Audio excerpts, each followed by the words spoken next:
नाशिकमध्ये जुगार क्लबवर छापा, 61 लाखांचा मुद्देमाल जप्त.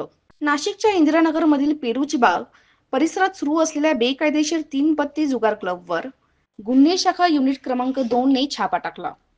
पाथर्डी गाव शिवारातील पत्र्याच्या शेडमध्ये सुरू असलेल्या क्लबवर ही कारवाई करण्यात आली असून त्यात 60,90,000चा मुद्देमाल जप्त करण्यात आला आहे. या प्रकरणी 29 जणांविरुद्ध गुन्हा दाखल झाला असून त्यामध्ये क्लब चालवणारे, खेळणारे, वाहन चालक व जागा उपलब्ध करून देणाऱ्यांचा समावेश आहे. ही कारवाई पोलीस आयुक्त संदीप कर्णिक यांच्या मार्गदर्शनाखाली करण्यात आली.